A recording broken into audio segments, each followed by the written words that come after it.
Assalamualaikum. Hari ini saya akan bacakan surah An-Nisa juzuk kelima ayat 91 sehingga 100, insya-Allah. Mudah-mudahan bermanfaat kepada kita semua. Sila share banyak-banyak video ni supaya ramai orang dapat mendengar terjemahan ini dan ia akan jadi satu amalan yang diambil kira oleh Allah di akhirat nanti, insya-Allah. Sila like video saya dan komen yang murni-murni. Komen pada saya, adakah anda sempat membaca terjemahan hari ini ataupun tidak. Bismillahirrahmanirrahim.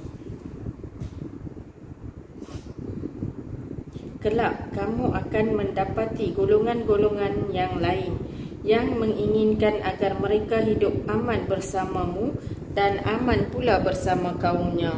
Setiap kali mereka diajak kembali kepada fitnah syirik, mereka pun terjun ke dalamnya. Kerana itu, jika mereka tidak membiarkan dengan terus mengganggu kamu dan tidak mahu menawarkan perdamaian kepadamu serta tidak menahan tangan mereka berhenti daripada memerangimu, maka tawanlah mereka dan bunuhlah mereka di mana saja kamu temui. Dan merekalah orang yang kami berikan kepadamu alasan yang nyata untuk memerangi, menawan dan membunuh mereka. Dan tidak patut bagi seorang yang beriman membunuh seorang yang beriman yang lain, kecuali kerana tersalah tidak sengaja. Barang siapa membunuh seorang yang beriman kerana tersalah, hendaklah dia memerdekakan seorang hamba sahaya yang beriman serta membayar tebusan yang diserah kepada keluarganya. Si terbunuh itu, kecuali jika mereka keluarga terbunuh bersedekah.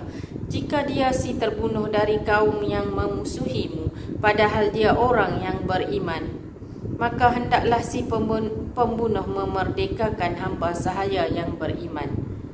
Dan jika dia si terbunuh daripada kaum kafir yang ada perjanjian damai antara mereka dengan kamu, maka hendaklah si pembunuh membayar tebusan yang diserahkan kepada keluarganya si terbunuh serta memerdekakan hamba sahaya yang beriman.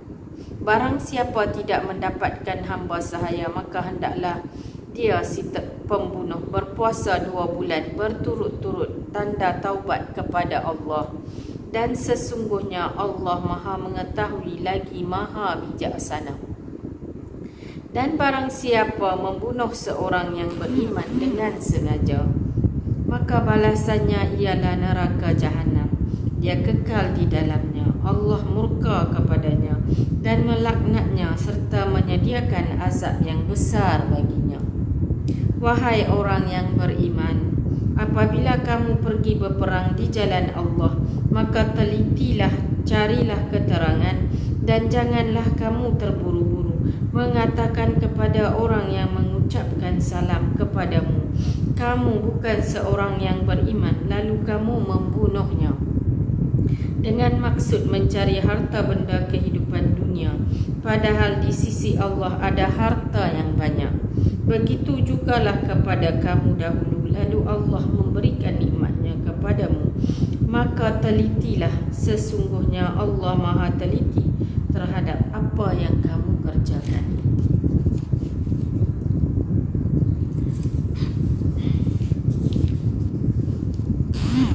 Tidaklah sama antara orang beriman yang duduk yang tidak turut berperang tanpa mempunyai uzur halangan dengan orang yang berjihad di jalan Allah dengan harta dan jiwanya.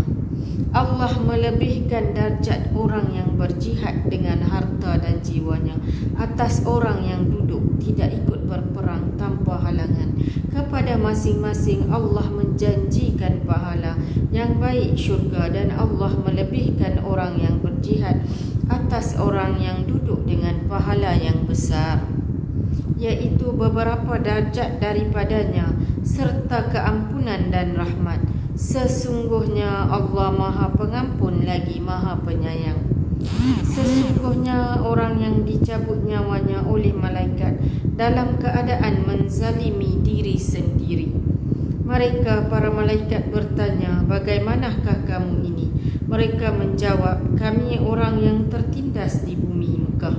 Mereka, para malaikat bertanya, bukankah bumi Allah itu luas sehingga kamu dapat berhijrah, berpindah-pindah di bumi itu? Maka tempat orang itu adalah di neraka Jahannam, dan Jahannam itu seburuk-buruk tempat kembali.